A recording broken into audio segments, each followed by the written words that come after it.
Good day, everyone, and welcome back to the show. Today, we are stripping away the headlines. We are ignoring the press releases and the glossy brochures, and we are looking at the cold, hard reality of the Australian property market. If you've been listening to the government over the last 12 months, you've heard the promises. You've heard the slogans. They've promised to control immigration numbers.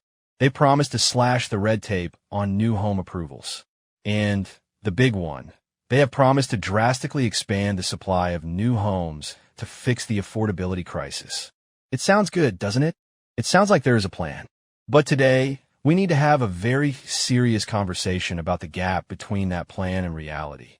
Because recently, the very government department responsible for housing publicly admitted something that many of us in the industry have suspected for a long time. Australia's housing shortage is not a temporary blip. It is going to be a long-term, structural feature of our economy. So grab a coffee, settle in. Today we are dissecting the failure of the 1.2 million home policy, the hidden data on immigration, and what this actually means for your portfolio. Let's dive in. Part 1. The mathematics of failure. Let's start with the North Star of current housing policy. Last year, the federal government announced a target that was meant to save us all. They planned to build 1.2 million new homes over 5 years. Now, 1.2 million is a big number. But when you break it down, the cracks appear immediately. To hit that target, Australia needs to complete, not just approve, but complete 240,000 new dwellings every single year for 5 years straight. Let's put that number into historical context. The absolute golden age of Australian construction, the busiest year we have ever had in history, was 2017. Cranes were everywhere. Apartments were going up on every corner in Sydney and Melbourne. In that record-breaking year, how many homes did we build?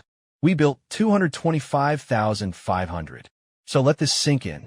The government's baseline plan to fix the crisis requires us to beat our all-time historical record by 6% every single year for half a decade. And where are we actually sitting right now? We aren't at 240,000. We aren't even at 225,000. We are languishing somewhere between 180,000 and 190,000 completions a year. We are currently operating at 10-year lows in terms of construction output. If you look at the graph of approvals versus completions, the government's target is a red dotted line soaring into the sky. The actual completion line is a blue curve that is flatlining, and in some sectors, crashing. We are setting ourselves up for a failure of mathematical proportions. But why? Why can't we just build more homes? Part 2. The 4 pillars of the construction crisis. To understand why supply is strangled, we have to look at the 4 headwinds hitting the construction sector simultaneously. This isn't just one thing going wrong. It is a perfect storm. Factor 1. The cost explosion since the pandemic. The cost of building a home in Australia hasn't just gone up. It has skyrocketed. Construction costs have risen by over 40%. Think about what that does to a project.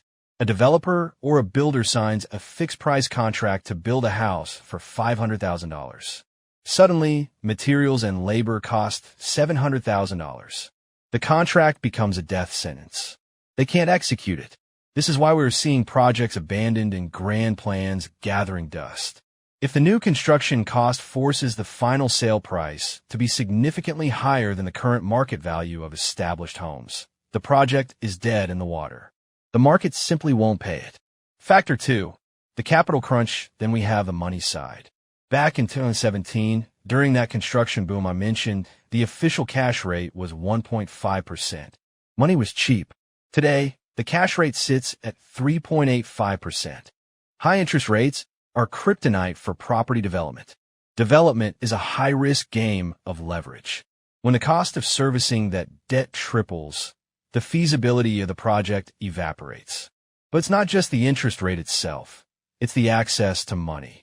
Many people forget that in the mid-2010s, APRA, the banking regulator, tightened the screws on lending standards for development. Those standards haven't been relaxed. This means many developers can't even get bank funding anymore. They are forced into the arms of private credit, non-bank lenders who charge much higher interest rates than the major banks. So, you have higher base rates, plus a risk premium, squeezing the developer's margin to zero. Factor 3. The insolvency epidemic. This leads to the third factor.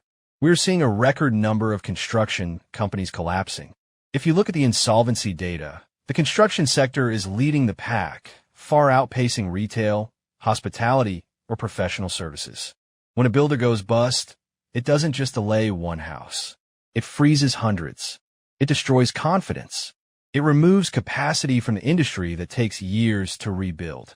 We literally have fewer companies capable of building the homes we need because they have been wiped out by the profitless boom. Factor 4. The war for talent. And finally, even if we had the money and the companies, we don't have the people. The residential construction sector is in a bidding war for talent against the government itself. State and federal governments are pumping billions into massive infrastructure projects, tunnels, metros, highways. These projects need the same electricians, engineers, and laborers that housing needs. The government projects pay union rates that residential builders can't compete with, driving up labor costs and extending build times for everyone else. So, we have a target of 1.2 million homes, but we have no workers, expensive money, skyrocketing material costs, and a dying construction sector. Part 3. The NHSAC report card. You don't have to take my word for it. The government's own advisory body, the National Housing Supply and Affordability Council, recently dropped a bombshell report. This is the official scorecard, and it is brutal. The NSAC State of the Housing System 2025 report forecasts that by mid-2029, Australia will have only built 938,000 homes. Remember the target? 1.2 million. The forecast? 938,000. That is a shortfall of over 262,000 homes. That is a city the size of the Gold Coast, simply missing from the supply chain. The report also breaks it down by state, and it's a sea of red ink.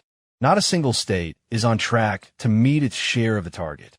New South Wales, the most populous state with the biggest crisis, is predicted to hit only 65% of its target. That is a catastrophic failure of planning. Queensland is tracking for 79%. Western Australia is at 81%. Victoria is technically the best performer, projected to reach 98% of its target, but even that is technically a miss. The Northern Territory? A dismal 31%. The report explicitly states the core problem. Under current conditions, land costs, financing costs, and development costs, many housing projects are simply commercially unviable. Translated into plain English, developers can't make money, so they aren't building. In Sydney, for example, we've run out of greenfield land. The government says, build up, build duplexes, build townhouses. But the numbers don't stack up.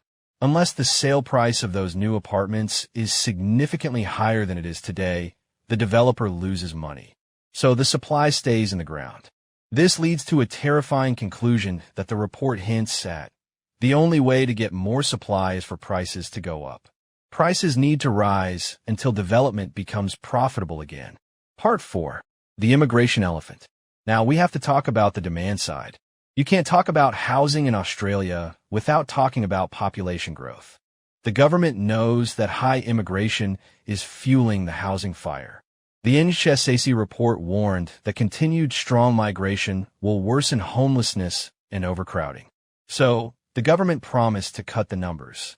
In the 2024 budget, they forecasted net overseas migration would drop from 528,000 down to 395,000. Then, down to 260,000 in 2025, where they say it will stabilize until 2060. That's the promise. What is the reality? The Australian Bureau of Statistics recently released the data for January to April of this year. Did the numbers go down? No. They went up.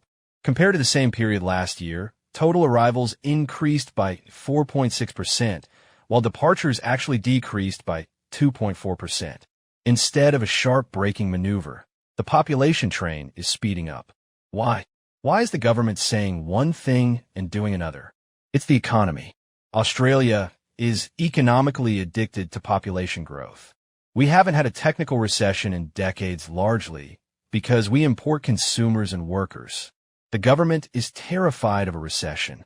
Their tolerance for economic contraction is extremely low. They're stuck between a rock and a hard place. If they cut immigration drastically to save the housing market, they tank the economy. If they keep immigration high to save the economy, they torch the housing market. The data suggests they have made their choice. They will try to find a balance, but they will not sacrifice the economy to fix housing. This means demand will remain elevated, regardless of the press releases. Part 5. What this means for investors. So where does this leave us? We have a government that has admitted shortages are long-term. We have a construction sector that is broken, expensive, and shrinking. We have migration numbers that are defying the cuts. And we have an official report saying we will fall short by over 250,000 homes. The conclusion is inescapable. Housing prices are going up. It is a simple supply and demand equation. But there is a nuance here that is critical for investors.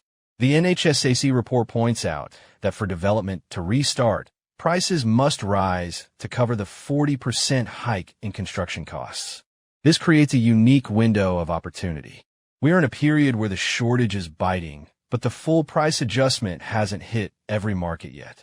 The solution to the shortage is higher prices. However, and this is the disclaimer I always give, Australia is not one property market.